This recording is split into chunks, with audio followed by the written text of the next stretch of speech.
اے خدا تو ہے سب سے بڑا، تیرا ہمسر کوئی اور نہ ثانی تیرا۔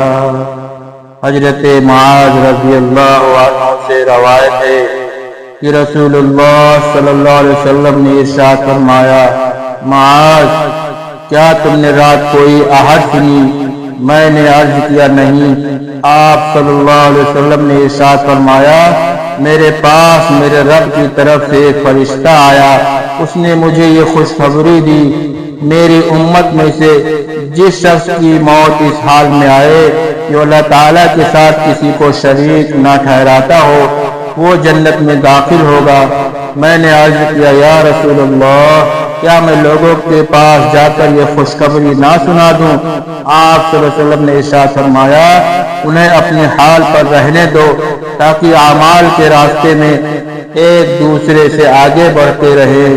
طبرانی۔